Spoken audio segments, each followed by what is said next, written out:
The Great Gatsby. Written by Scott Fitzgerald. Chapter 1. In my younger and more vulnerable years, my father gave me some advice that I've been turning over in my mind ever since. Whenever you feel like criticizing anyone, he told me, just remember that all the people in this world haven't had the advantages that you've had. He didn't say any more, but we've always been unusually communicative in a reserved way, and I understood that he meant a great deal more than that. In consequence, I'm inclined to reserve all judgments, a habit that has opened up many curious natures to me and also made me the victim of not a few veteran bores. The abnormal mind is quick to detect and attach itself to this quality when it appears in a normal person, and so it came about that in college I was unjustly accused of being a politician, because I was privy to the secret griefs of wild, unknown men. Most of the confidences were unsought. Frequently I have feigned sleep, preoccupation, or a hostile levity when I realized by some unmistakable sign that an intimate revelation was quivering on the horizon. For the intimate revelations of young men, or at least the terms in which they express them, are usually plagiaristic and marred by obvious suppressions. Reserving judgments is a matter of infinite hope. I am still a little afraid of missing something if I forget that, as my father snobbishly suggested, and I snobbishly repeat, a sense of the fundamental decencies is parceled out unequally at birth.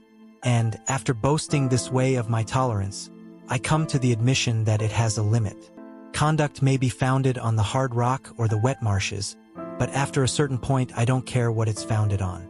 When I came back from the East last autumn, I felt that I wanted the world to be in uniform and at a sort of moral attention forever. I wanted no more riotous excursions with privileged glimpses into the human heart. Only Gatsby, the man who gives his name to this book, was exempt from my reaction. Gatsby, who represented everything for which I have an unaffected scorn. If personality is an unbroken series of successful gestures, then there was something gorgeous about him, some heightened sensitivity to the promises of life, as if he were related to one of those intricate machines that register earthquakes 10,000 miles away.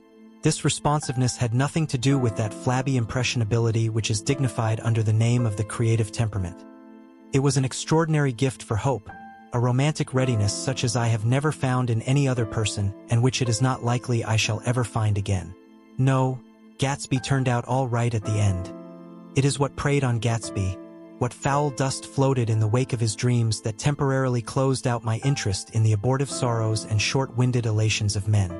My family have been prominent, well-to-do people in this middle western city for 3 generations. The Carraways are something of a clan, and we have a tradition that we're descended from the Dukes of Buccleuch. But the actual founder of my line was my grandfather's brother, who came here in '51, sent a substitute to the Civil War, and started the wholesale hardware business that my father carries on today. I never saw this great uncle, but I'm supposed to look like him, with special reference to the rather hard-boiled painting that hangs in Father's office. I graduated from New Haven in 1915, just a quarter of a century after my father, and a little later I participated in that delayed Teutonic migration known as the Great War.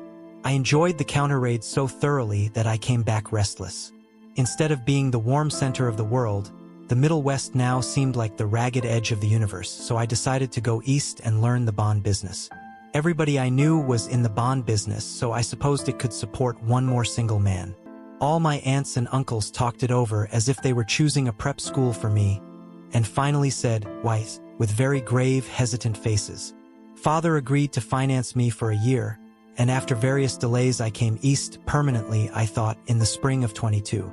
The practical thing was to find rooms in the city, but it was a warm season, and I had just left a country of wide lawns and friendly trees.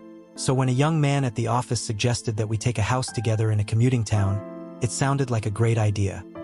He found the house, a weather-beaten cardboard bungalow at $80 a month. But at the last minute the firm ordered him to Washington, and I went out to the country alone. I had a dog.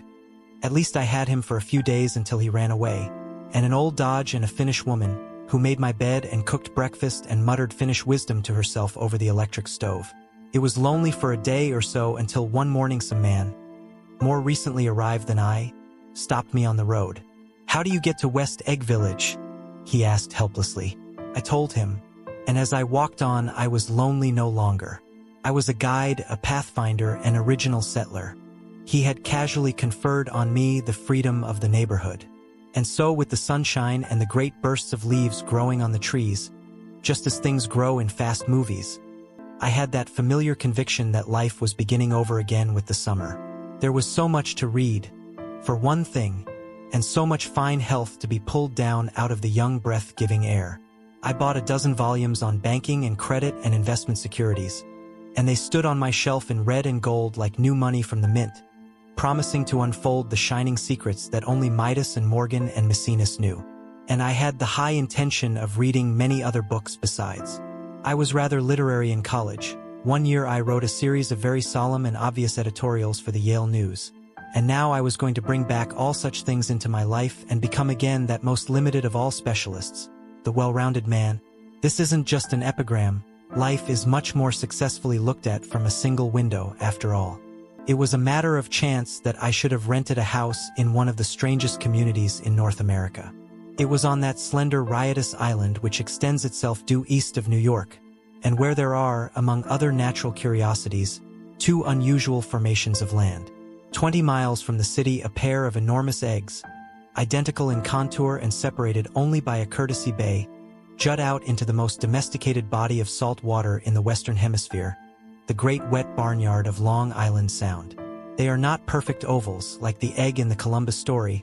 They are both crushed flat at the contact end, but their physical resemblance must be a source of perpetual wonder to the gulls that fly overhead. To the wingless, a more interesting phenomenon is their dissimilarity in every particular except shape and size. I lived at West Egg, the less fashionable of the two, though this is a most superficial tag to express the bizarre and not a little sinister contrast between them. My house was at the very tip of the egg, only 50 yards from the Sound, and squeezed between two huge places that rented for $12,000 or $15,000 a season. The one on my right was a colossal affair by any standard. It was a factual imitation of some Hotel de Ville in Normandy, with a tower on one side, spanking new under a thin beard of raw ivy, and a marble swimming pool and more than 40 acres of lawn and garden. It was Gatsby's mansion, or, rather, as I didn't know Mr. Gatsby, it was a mansion inhabited by a gentleman of that name. My own house was an eyesore, but it was a small eyesore, and it had been overlooked, so I had a view of the water, a partial view of my neighbor's lawn, and the consoling proximity of millionaires, all for $80 a month. Across the courtesy bay, the white palaces of fashionable East Egg glittered along the water, and the history of the summer really begins on the evening I drove over there to have dinner with the Tom Buchanans. Daisy was my second cousin once removed, and I'd known Tom in college. And just after the war, I spent 2 days with them in Chicago. Her husband, among various physical accomplishments, had been one of the most powerful ends that ever played football at New Haven, a national figure in a way, one of those men who reach such an acute limited excellence at 21 that everything afterward savors of anticlimax. His family were enormously wealthy. Even in college his freedom with money was a matter for reproach. But now he'd left Chicago and come east in a fashion that rather took your breath away. For instance, he'd brought down a string of polo ponies from Lake Forest. It was hard to realize that a man in my own generation was wealthy enough to do that. Why they came east I don't know. They had spent a year in France for no particular reason, and then drifted here and there unrestfully wherever people played polo and were rich together. This was a permanent move, said Daisy over the telephone, but I didn't believe it. I had no sight into Daisy's heart, but I felt that Tom would drift on forever seeking, a little wistfully, for the dramatic turbulence of some irrecoverable football game. And so it happened that on a warm, windy evening I drove over to East Egg to see two old friends whom I scarcely knew at all. Their house was even more elaborate than I expected. A cheerful red and white Georgian colonial mansion, overlooking the bay. The lawn started at the beach and ran towards the front door for a quarter of a mile, jumping over sundials and brick walks and burning gardens. Finally, when it reached the house, drifting up the side in bright vines as though from the momentum of its run. The front was broken by a line of French windows, glowing now with reflected gold and wide open to the warm, windy afternoon, and Tom Buchanan in riding clothes was standing with his legs apart on the front porch. He had changed since his New Haven years. Now he was a sturdy, straw-haired man of 30, with a rather hard mouth and a supercilious manner. Two shining, arrogant eyes had established dominance over his face and gave him the appearance of always leaning aggressively forward. Not even the effeminate swank of his riding clothes could hide the enormous power of that body. He seemed to fill those glistening boots until he strained the top lacing, and you could see a great pack of muscle shifting when his shoulder moved under his thin coat. It was a body capable of enormous leverage, a cruel body. His speaking voice, a gruff husky tenor, added to the impression of fractiousness he conveyed. There was a touch of paternal contempt in it, even toward people he liked, and there were men at New Haven who had hated his guts. Now, don't think my opinion on these matters is final. He seemed to say, just because I'm stronger and more of a man than you are. We were in the same senior society, and while we were never intimate, I always had the impression that he approved of me and wanted me to like him with some harsh, defiant wistfulness of his own. We talked for a few minutes on the sunny porch. "I've got a nice place here," he said, his eyes flashing about restlessly.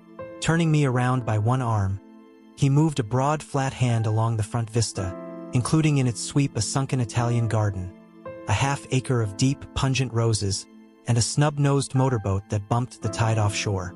It belonged to Domain, the oil man. He turned me around again, politely and abruptly. "We'll go inside."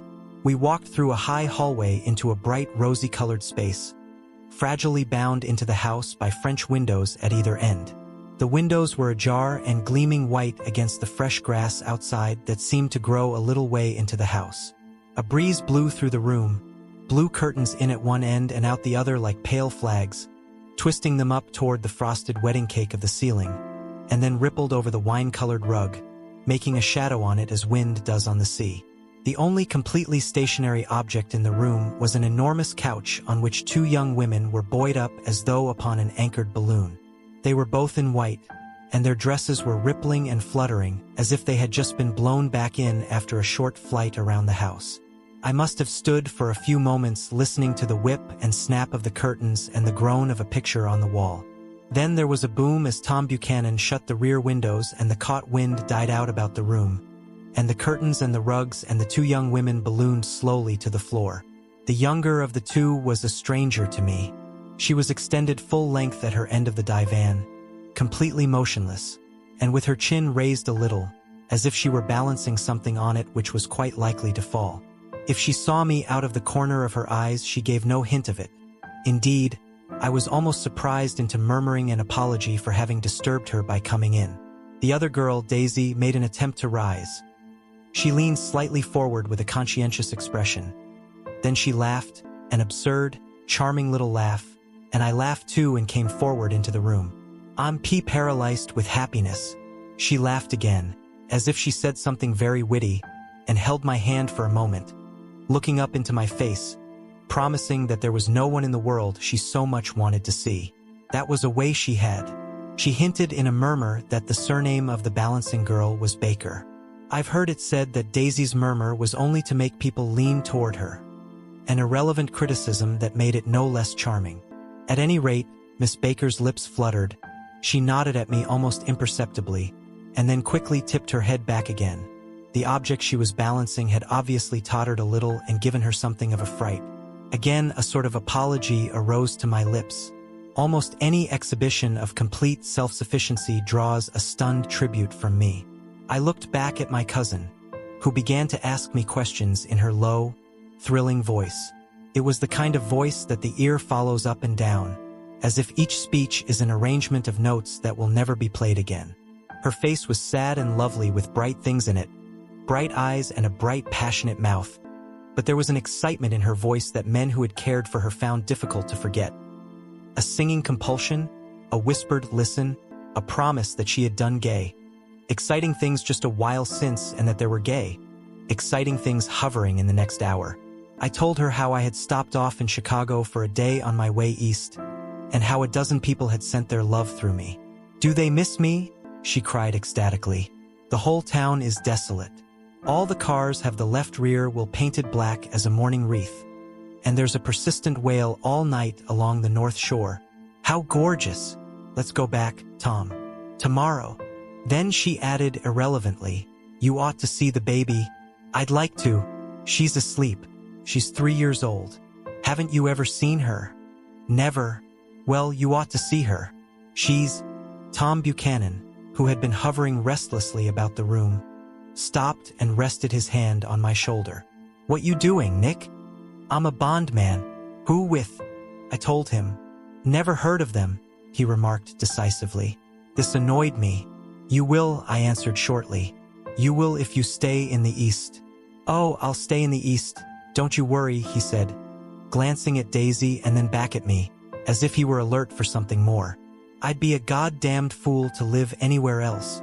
At this point, Miss Baker said, "Absolutely," with such suddenness that I started. It was the first word she had uttered since I came into the room. Evidently it surprised her as much as it did me, for she yawned and with a series of rapid, deft movements stood up into the room. "I'm stiff," she complained. "I've been lying on that sofa for as long as I can remember."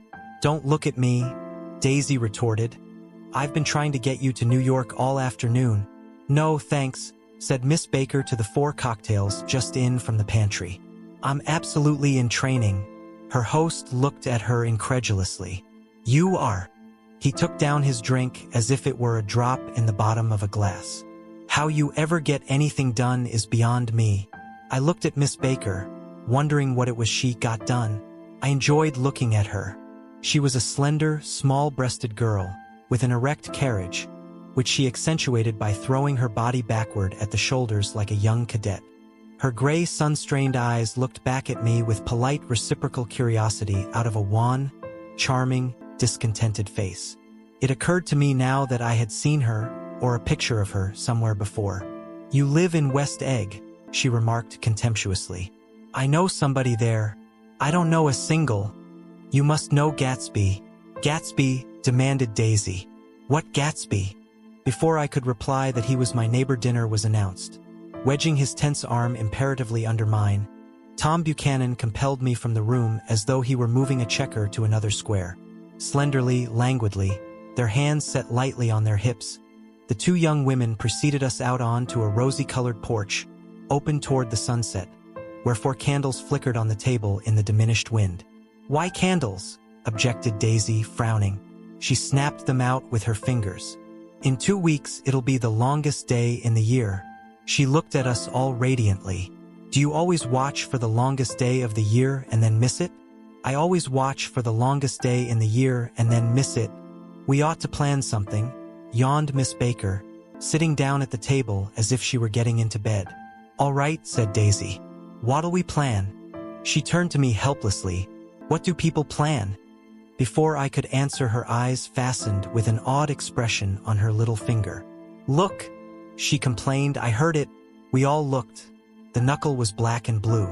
"You did it, Tom," she said accusingly. "I know you didn't mean to, but you did do it. That's what I get for marrying a brute of a man. A great, big, hulking physical specimen of a—" "I hate that word, hulking," objected Tom crossly. "Even in kidding." "Hulking," insisted Daisy. Sometimes she and Miss Baker talked at once, unobtrusively and with a bantering inconsequence that was never quite chatter, that was as cool as their white dresses and their impersonal eyes in the absence of all desire. They were here, and they accepted Tom and me, making only a polite, pleasant effort to entertain or to be entertained.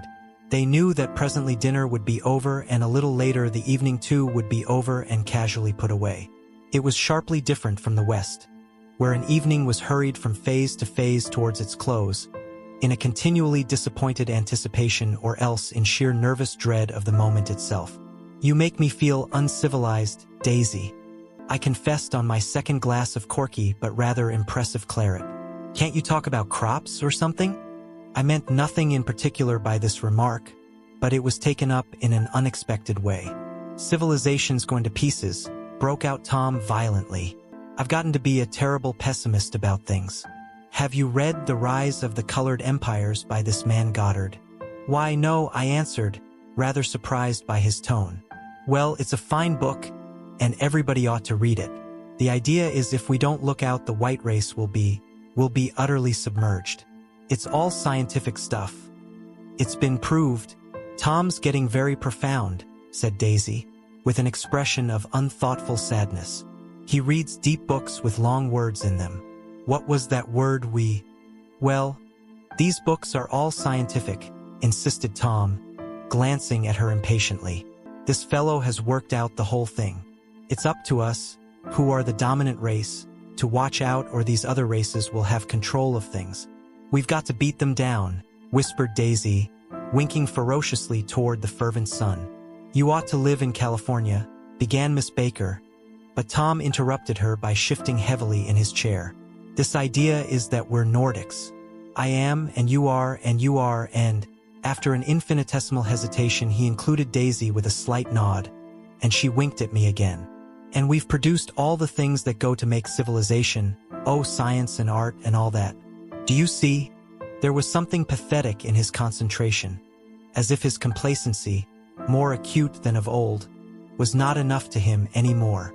When, almost immediately, the telephone rang inside and the butler left the porch, Daisy seized upon the momentary interruption and leaned towards me.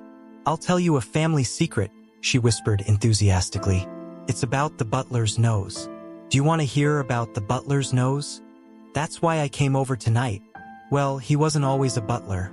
He used to be the silver polisher for some people in New York that had a silver service for 200 people. He had to polish it from morning till night, until finally it began to affect his nose. Things went from bad to worse, suggested Miss Baker. Yes, things went from bad to worse, until finally he had to give up his position. For a moment the last sunshine fell with romantic affection upon her glowing face. Her voice compelled me forward breathlessly as I listened. Then the glow faded, each light deserting her with lingering regret, like children leaving a pleasant street at dusk. The butler came back and murmured something close to Tom's ear, whereupon Tom frowned, pushed back his chair, and without a word went inside. As if his absence quickened something within her, Daisy leaned forward again, her voice glowing and singing. I love to see you at my table, Nick. You remind me of a rose, an absolute rose. Doesn't he? She turned to Miss Baker for confirmation. An absolute rose? This was untrue. I am not even faintly like a rose. She was only extemporizing, but a stirring warmth flowed from her, as if her heart was trying to come out to you, concealed in one of those breathless, thrilling words. Then suddenly she threw her napkin on the table and excused herself and went into the house. Miss Baker and I exchanged a short glance, consciously devoid of meaning. I was about to speak when she sat up alertly and said, "Sitch," in a warning voice.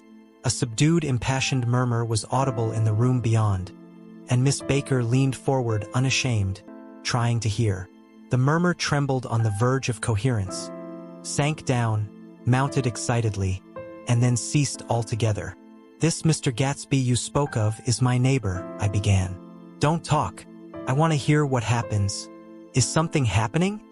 I inquired innocently. You mean to say you don't know? Said Miss Baker, honestly surprised. I thought everybody knew. I don't. Why, she said hesitantly. Tom's got some woman in New York. Got some woman? I repeated blankly. Miss Baker nodded. She might have the decency not to telephone him at dinner time. Don't you think? Almost before I had grasped her meaning, there was the flutter of a dress and the crunch of leather boots, and Tom and Daisy were back at the table. It couldn't be helped, cried Daisy with tense gaiety. She sat down, glanced searchingly at Miss Baker and then at me, and continued, I looked outdoors for a minute, and it's very romantic outdoors. There's a bird on the lawn that I think must be a nightingale come over on the Cunard or White Star Line. He's singing away, her voice sang. It's romantic, isn't it, Tom? Very romantic, he said, and then miserably to me. If it's light enough after dinner, I want to take you down to the stables. The telephone rang inside, startlingly, and as Daisy shook her head decisively at Tom, the subject of the stables, in fact all subjects, vanished into air. Among the broken fragments of the last 5 minutes at table, I remember the candles being lit again, pointlessly, and I was conscious of wanting to look squarely at everyone, and yet to avoid all eyes. I couldn't guess what Daisy and Tom were thinking, but I doubt if even Miss Baker, who seemed to have mastered a certain hearty skepticism, was able utterly to put this fifth guest's shrill metallic urgency out of mind. To a certain temperament, the situation might have seemed intriguing. My own instinct was to telephone immediately for the police. The horses, needless to say, were not mentioned again. Tom and Miss Baker, with several feet of twilight between them, strolled back into the library, as if to a vigil beside a perfectly tangible body. While trying to look pleasantly interested and a little deaf, I followed Daisy around a chain of connecting verandas to the porch in front. In its deep gloom, we sat down side by side on a wicker settee. Daisy took her face in her hands as if feeling its lovely shape, and her eyes moved gradually out into the velvet dusk. I saw that turbulent emotions possessed her, so I asked what I thought would be some sedative questions about her little girl. "We don't know each other very well, Nick," she said suddenly. "Even if we are cousins. You didn't come to my wedding. I wasn't back from the war." "That's true." She hesitated. "Well, I've had a very bad time, Nick, and I'm pretty cynical about everything." Evidently, she had reason to be. I waited, but she didn't say any more, and after a moment I returned rather feebly to the subject of her daughter. "I suppose she talks and eats and everything." "Oh yes." She looked at me absently. "Listen, Nick. Let me tell you what I said when she was born. Would you like to hear?" "Very much. It'll show you how I've gotten to feel about things." Well, she was less than an hour old and Tom was God knows where. I woke up out of the ether with an utterly abandoned feeling and asked the nurse right away if it was a boy or a girl. She told me it was a girl, and so I turned my head away and wept. "All right," I said, "I'm glad it's a girl, and I hope she'll be a fool. That's the best thing a girl can be in this world. A beautiful little fool. You see, I think everything's terrible anyhow," she went on in a convinced way. "Everybody thinks so, the most advanced people. And I know. I've been everywhere and seen everything and done everything." Her eyes flashed around her in a defiant way, rather like Tom's, and she laughed with thrilling scorn. "Sophisticated? God, I'm sophisticated." The instant her voice broke off, ceasing to compel my attention, my belief, I felt the basic insincerity of what she had said. It made me uneasy, as though the whole evening had been a trick of some sort to exact a contributory emotion from me.